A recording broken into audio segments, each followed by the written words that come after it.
Hello there, cat people. Dan the Cat Man here, and welcome to episode 12 of the Shelter Cats podcast. What is the Shelter Cats podcast?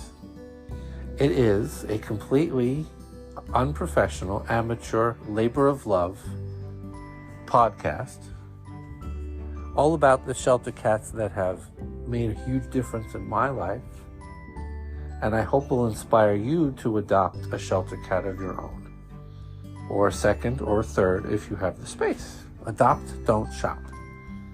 And as I record this, we're just about starting summer, and summer is my least favorite time of year. I don't like heat, I don't like humidity, I don't like bugs. My cats like bugs, because where I live there are a lot of crickets, and if they sneak in, my Mona, one of my first foster fail, Mona, will become the cricket and bug hunter. So she likes it. It's good exercise for her, but I do not like summer and bugs. I'm a fall through winter, early spring kind of person. When it's nice and cool and cold and holidays, that's my favorite time of year. My cats don't care. It's all about them, not me anyway. But I digress. I'm very, very excited about today's guest. I'm very, very, very looking forward to this conversation. But before that, I do my little preamble because I want to hear from you. I'm starting to hear from more and more people through my social media and email. I want to hear from people. I want to hear from you about your cats. I want you to share pictures. I want to hear stories. Tell me about your cats. I have a future episode coming up where that very thing happened, where I was able to talk to somebody who reached out to me and we started talking, and I said, you'd be a good guest. I want to have you on. And just tell me how you got into your life with cats. How your cats helped you through good times, bad times. Special stories about cats, past and present. I want to hear all about it. Don't be shy. If you disagree with me, if you have a tip that I missed or may have gotten wrong, I want to hear from you. So, I'm on the web at tylerthecat.com. You can email me, dan@tylerthecat.com. I'm on Facebook. Just search Shelter Cats. It's a page. I'm on Instagram and TikTok. Just search Shelter Cats Podcast. I Instagram daily. I TikTok a couple times a week. I'm on Twitter. I don't use it that much, but it's there. Shelter Cats POD. That's Shelter Cats POD. And I'm on Medium. Medium.com/Shelter Cats, or just go on medium.com and search Shelter Cats. I do blogs every Saturday morning, so you could join that. I'm getting more and more followers there too. And last but not least, you could support the Shelter Cats podcast on Spotify and Patreon. Just go to Spotify and look for the Shelter Cats podcast on the app or web player or whatever. And there's a bank, money, dollar sign, symbol, bank looking thing. Looks like a dollar bill. Dollar symbol, dollar bill. And you click that and you could donate any amount you want. And same with Spotify. There are certain tiers where you can, get special content and more access to me and more, just added features on Patreon. Your support will go 100% towards my ability to produce an even better podcast with better equipment, better production software, so that I can get out the best episodes possible and talk to more people and just spread the word about how amazing everyday shelter cats could be. So there you have it. That's how you could reach me. I'd love to hear from you. And on with the show. So today's guest is Sonnia, and Sonnia runs an organization on Long Island called AlleyKattz, AlleyKattz, AlleyKattz. And they are a completely volunteer, nonprofit 501c3 organization dedicated to finding homes for homeless cats all over Long Island and the metropolitan area. So that's not only Long Island, but New York City and the 5 boroughs of New York City, New Jersey, Connecticut, all over the tri-state area. You know, to say she works tirelessly with her volunteers is a gross understatement. She pulls cats out of horrendous situations and gets them vetted and fixed up at the vets that she works with, gets them healthy, gets them socialized, and finds them homes. Day and night, she is posting pictures of cats for adoption. She is raising money to pay for the vet bills. She works tirelessly on behalf of cats. It is amazing how she has any energy. She works tirelessly, and I mean tirelessly. And AlleyKattz will always hold a special place in my heart, because without them, I would not have ever met my Taylor, my third and final foster fail. He is the happiest 13-year-old boy ever, and without AlleyKattz, he would not have made it off death row at animal control, which, if you've been listening to the podcast, he was featured in a past episode where I told his story, and he's a complete, amazing, awesome cat who thinks he's a 3-year-old kitten, not a 13-year-old senior boy, and I love him. And it wouldn't have been possible had it not been for Sonnia and AlleyKattz. So I am honored and privileged to have Sonnia on to discuss her organization. She'll talk about how she got into what she does and all the tireless work, and also how you can adopt one of her amazing, amazing cats. So without further ado, here's my chat with Sonnia.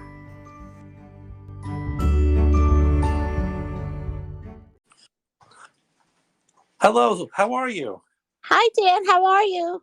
Hi, welcome to the show. Glad you could make it. Thank you so much for inviting me. Of course. I'm glad this weird technology works. I know. First of all, I know I've thanked you 15 times, but I'm going to thank you again for Taylor. I love him to death. He's an amazing, amazing cat. Well, thank you for fostering and adopting him at the same time. That was amazing. I'm a terrible foster. But anyway, to begin, I'd love to know, I know my listeners would love to know, how did you get into, I guess, can you introduce yourself, and how did you get into cat rescue and bunny rescue? I saw a bunny earlier. Oh my gosh, I know. Well, I'm Sonnia Cepeda, and I'm the founder and director of AlleyKattz Inc. And I started rescuing maybe about 10 years ago as an independent rescuer. And, I did small rescues, 1 or 2 cats. And then about 8 years ago, a donor and friend suggested I start my own 501c3 rescue. And, I was hesitant at first, but then she just said, you're good, just do it. So she got an attorney for me and did all the paperwork, and here I am. So 8 years ago. Right. About 8 years ago, yes. That's awesome. Now, does AlleyKattz have an actual building, like a center? No, we don't have a building. We are looking for one, but we're all foster based. All of our rescued cats are foster based. So that means that they go into foster homes until adoption. Okay. And how many, I know this number probably is very fluid, but how big is your foster network? Maybe we have like 10 to 12 fosters that we rely on religiously. We do get new ones, which we are so happy to get new fosters. But mostly, it's the same fosters. One cat gets adopted, they'll probably take another one or take a break. And then in a few months, they'll take another one. But yeah, about maybe 12. And how many cats, again, this is a fluid number, and I know kitten season is different than other times of year, but like on average, how many cats do you have looking for homes? I guess now is kitten season. So how many cats do you have in foster homes right now that you're trying to adopt? We have about 50 cats looking for homes. Wow, that's awesome. Um, and all in foster homes at the moment. And how, like, your biggest way, like, how do you get the word out to people? How do people find you? Well, we do Facebook postings. We share them to a lot of groups that hopefully accept our postings. And we also put them on IG and what's the other one? IG and what's the other site? TikTok or Twitter? Yes, Twitter, TikTok. Yes. We put them on that. Well, I don't, but Fran does. And we just share to New Jersey, Connecticut, Rhode Island, Massachusetts, whatever groups that will accept us, because some groups do not allow out of towners Right. to post. But, if we could squeeze them in, we will squeeze them in. And that was my next question. Do you focus mostly on like Long Island or New York City or the East Coast? Do you have like I don't know if territory is the right word, but do you have a region that you focus on? No, per se, we do not have a territory. We do adopt out to many states. We do provide transportation because we can get transportation. There are a lot of people that do offer to transport the cats that can't foster or donate, but they will provide help with transport. And, and we don't only rescue on Long Island either. We do rescue in New Jersey, Connecticut, Pennsylvania. We rescue everywhere. A lot of people message us, we have a cat, this cat needs help. So then, we try to help out the animal regardless what state they're in. So that was actually my next question. Like, where do you find the cats, or how do they come to you? Or, I mean, I know just scheduling you to join the show. I know there was a huge rescue project that you were working on. Is it like you wake up and you never know what you're going to expect in your inbox, or where did the 50 cats come from? Or actually, Taylor just walked in. Hi, Taylor. Where do you want to be on the you want to be on the show, Taylor? How is there, or is it just you never know where where the next cat that needs a home or that needs? I know you're tirelessly not only rescue, but you treat them, you get them the medical care that they need. I mean, even Taylor, he's you took very good care of him before he came here. Is there how do the cats come across you? Well, we get a lot of Gmail requests. I get a lot of Facebook messages, emails, um, and word of mouth. And, like, Sonia, can you help? Or even my own friends, like I have trapper friends, they'll say, oh, I got this sick cat with this and mama with babies. Is there any way your rescue can help? Or, oh, I have a sick cat in the yard, blah, blah, blah. You know how it is. Of course. So, we'll get messages and we'll get requests from many, many, many people. We can't help all, but we try our best. And, it's hard financially because we have to ask for donations constantly. Right. You know, um, there's hardly any grants that are given anymore. And mostly we just rely on great donors and people who love animals to donate $5, $10, or $20 to help the animals. I can't even imagine that what the vet bills must be. I can't You even should only imagine. know. And I think your laugh says it all. I cannot even imagine. I mean, my Tucker needed dental work a couple of years ago, and my eyes bugged out of my head. But you have to do it. So they rely on us for their well-being. So what that kind of leads me into the next question, which I think you may have already answered. What's the biggest challenge? I guess possibly besides the fundraising, the pressure to have to fundraise. What's the biggest challenge? Do you have to turn people away a lot, or have your fosters ever been full and you've had to just turn the faucet off, so to speak? Has that ever happened in the 8 years? Yeah, we have turned people away. Does it bother me? Of course it does. Do I try to find a way to make it happen? Of course I do.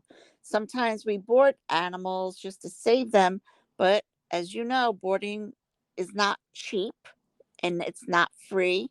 Right. And, sometimes we just pay out of pocket for the boarding and, you know, we do our best. Yes, sometimes I'll say to Luann, we can't help, and she'll be, the bearer of bad news because I will just get very upset that we couldn't help a mama and babies or a sick cat or, something.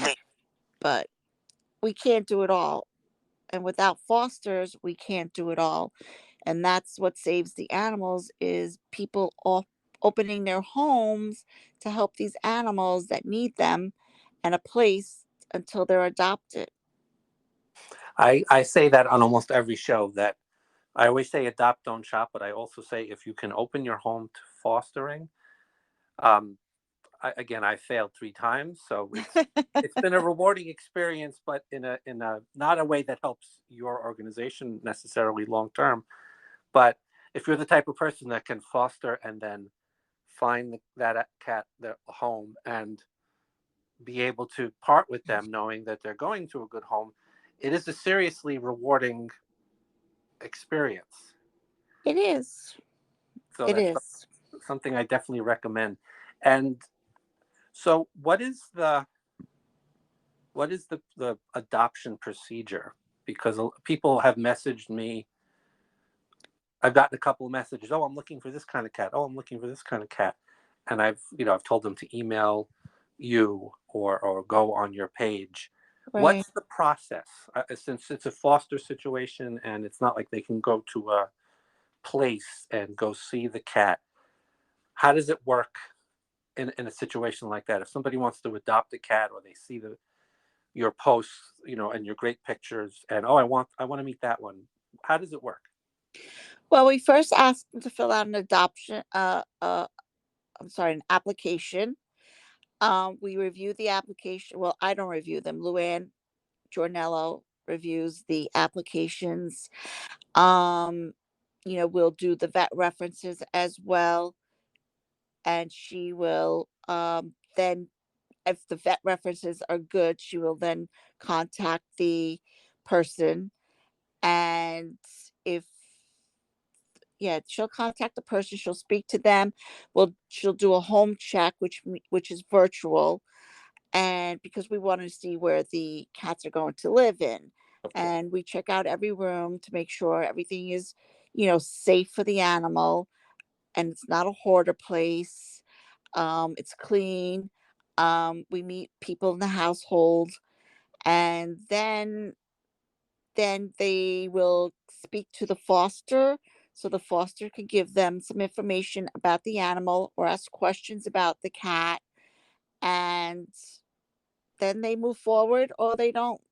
So, and if they do adopt, they have to um we'll do an adoption contract, which is, legal, Right. and they will pay an adoption fee.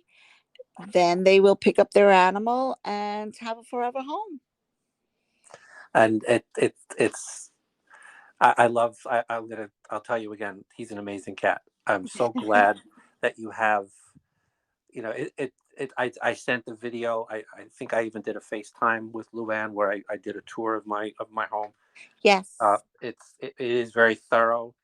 It's definitely a great process. I could vouch for that. And the fact that it's a legal contract, so that means, if there's anything that ever happens, you would stand by the animal. It's not just, once they're out of your system, that's it, you forget about them. So you definitely, I definitely feel like that you'd stand behind any animal that any cat or non-cat that you'd adopt from you. So it's definitely a reassuring procedure. It is. It really is. And, we've had some incidents that we did have to get our attorney involved, and, we won, but, we expect our animals to go into the best homes, and we expect the adopter to give them the best homes, and many times, even like 5 or 6 years later, I will get an updated pictures of the cats and a little letter saying, just want to let you know so and so is doing great. And those letters I love to receive. That's what I like. And sometimes I'll even do, like, randomly touch base with an adopter from like 4 years ago. I'm like, hey, how's Luke doing? And she was like, oh, he's wonderful. And then she'll send me hundreds of pictures, you know? And also, that we do pull from New York City ACC. That's what I forgot to tell you.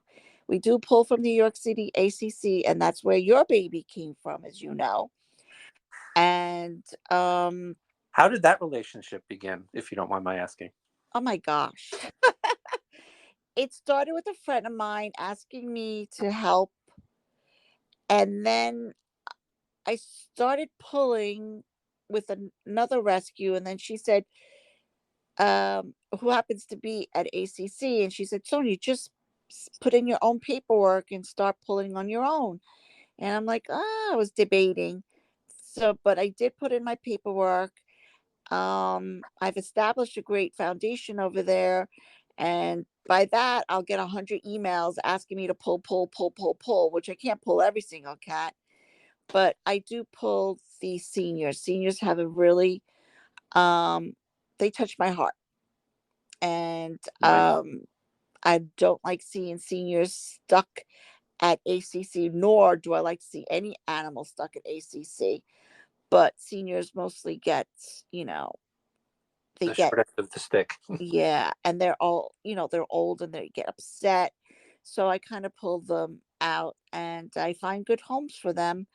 And, Gil sometimes takes a couple to that are not looking good, and he'll work with his vet, and they'll bounce back. Some do and some don't, but most of them they do. Well, I could tell you literally as we're speaking, Taylor is at my feet playing with a toy. Well, Taylor had a lot of issues. He wasn't neutered. He had dental. He needed massive dental. And, these are the things that he was not taking care of from his previous owner that dropped him off at ACC. But we did what we had to do, and look at him now, right? Yeah, he it, it's this was the first time I've ever adopted. The oldest I had ever adopted was 6 or 7.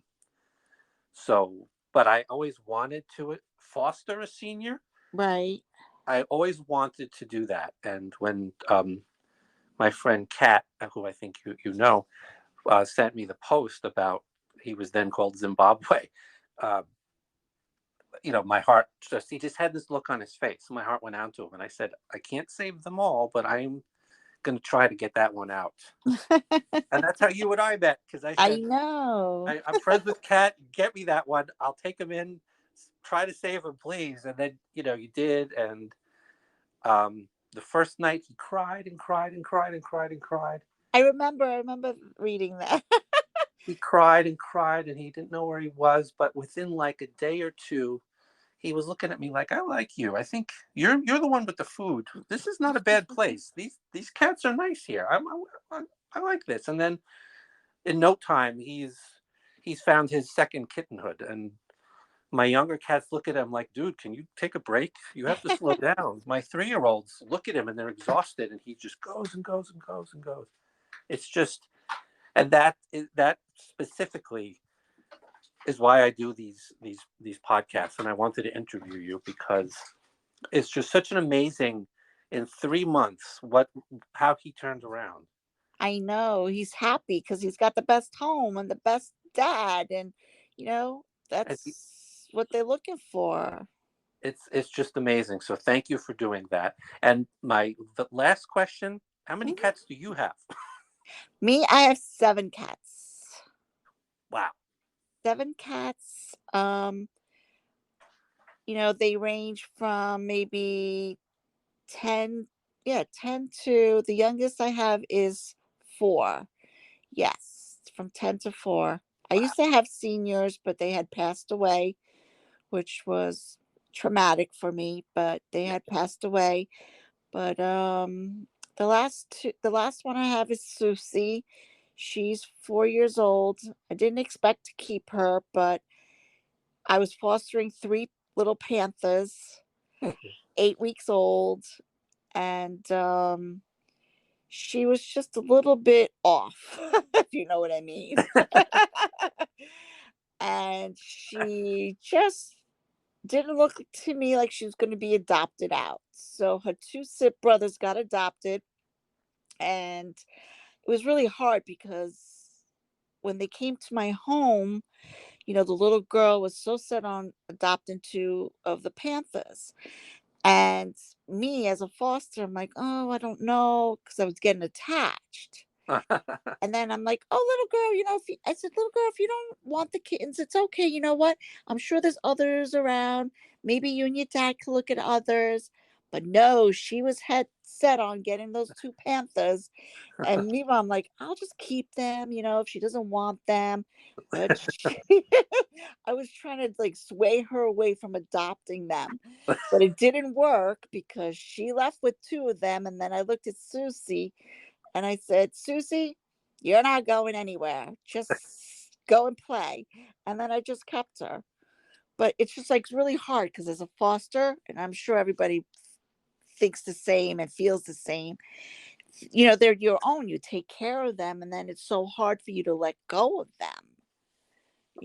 And that's what happened to my Rue and Max. If you look at my old posts from years ago, I used to do little post about them, when they're speaking to the Facebook friends because they had such a volume of followers for Max and Rue. And I had them when they were 5 weeks old. Someone found them in Rockaway. I'm like, all right, I'm just going to foster them. I'll get them back to good health, blah, blah, blah. And couldn't let them go. So that's how I got them. Trust me, I know the feeling. I took one look at them, and all right. You're staying. I can't. There's no possible way. And I've fostered 3 times. I've failed 3 times because I just That's looked at them, and they get along, and there's such feline harmony because they get along with my resident cats so well. right. My 2 fosters, Vance, my orange one, and Taylor, they are the best of friends, and they're 10 years apart. Oh, that's sweet. They are the absolute best of friends. My other male is almost 10, and the 3 of them sit in the window together. They cuddle on the bed together, and they're all from different. One's a shelter cat. One was a street cat. He was a colony cat, and Taylor, came from a horrible situation. So and now they're just like they grew up together. It's just I couldn't separate them. If they tolerated each other, that might have been different. But there were such good friends, like almost immediately, that I couldn't. So I'm retired from fostering. But anyway, how do you have a website, or how do people find you? Because I want to make sure that people know that. We do have a website. It's AlleyKattz.org. Nathan Adler, he maintains our website, and he did a great job. It's explanatory. There's foster applications on there. There's adoption applications to adopt. There's our donation links. There's We try to update the cats, but we have such a volume of cats, we can't just keep changing them all the time. But if just go on our website, it'll tell the history of Alley Cats. And if you're looking for a cat or a kitten, touch base with us. We have many.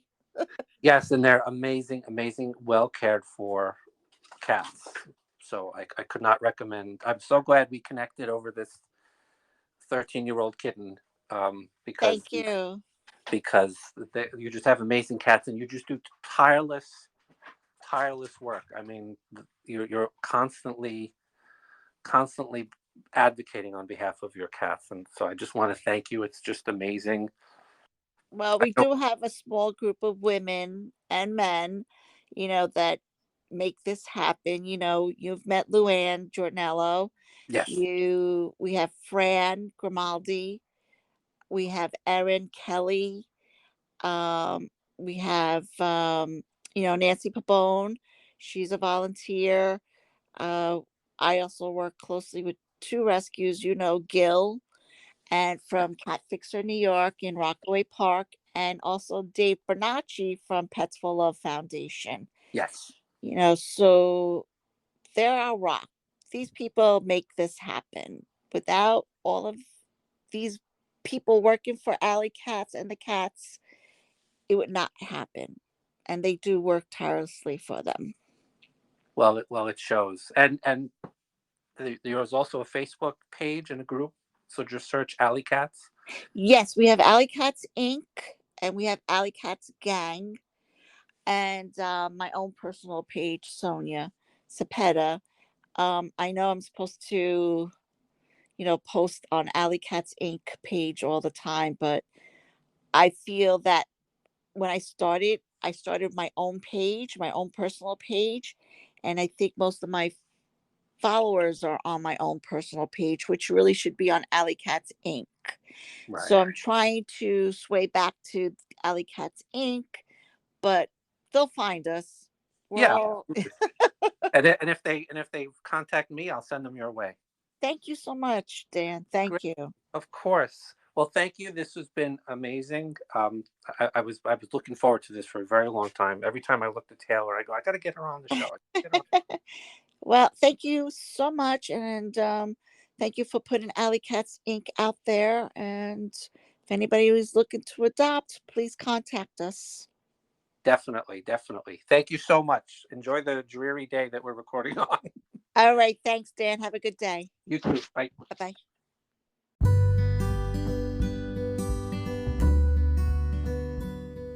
Hello again, Dan the Catman here. That was everything I wanted. I've been wanting to interview Sonnia and AlleyKattz for the longest time, ever since I got Taylor a couple of months ago. As soon as I started this podcast, she was right up there with people that I wanted to get on the show to help get the word out. She works tirelessly. I know I've said this a few times already, but she works tirelessly on behalf of these cats all over. I thought it was just the tri-state area, but she's nationwide.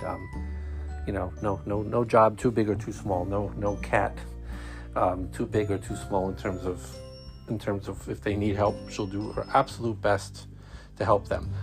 Before I say anything else, Sonnia asked me to also thank Sheila Pincus, who is the director of the Ginny Fund.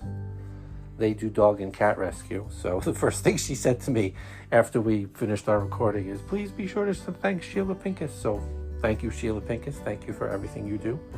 Now, to find AlleyKattz, they're on Facebook, as she mentioned. Just search AlleyKattz Rescue. Their website is alleykatz.org, AlleyKatz.org. So AlleyKatz with a K.org. Their email is adopt.alleykatz@gmail.com. So adopt.alleykatz@gmail.com. That's a lot of spelling for a podcast, but that's how you find them. They're on Facebook. Find them on Instagram and TikTok, which is, amazing resources to share quick little snippets of the cats they're looking for. They have amazing cats. They have a network of fosters all over the island, all over New York. It's just a great organization. She works tirelessly on behalf of these animals. So if you're looking for a cat to adopt into your home, I cannot recommend them more highly. They're definitely way up there in recommendations, because Taylor is just an amazing cat. He just finished playing with his toy and he literally just plotzed on the floor after playing with the toy for the past hour. He is an amazing, amazing cat. No one's told him he's 13 years old. He thinks he's a kitten. He's just the happiest boy, and I would not have him today if it wasn't for Sonnia and AlleyKattz, because they literally physically pulled him from the jaws of death at ACC in Manhattan, in New York City. So they are amazing, amazing, amazing people. And if you are available to foster, please don't go by my experience where I failed. It is an amazing, rewarding experience, and I can tell you, they constantly need fosters. If you could open your home, or if you know someone that could open your home, or you and your friend could each open your homes to fostering a cat, that's just 2 more places where more cats can get off the streets, get the care they need, get properly socialized, and get prepared to go out to their forever home. So if you can find it in your heart to open your homes to a foster, please consider AlleyKattz.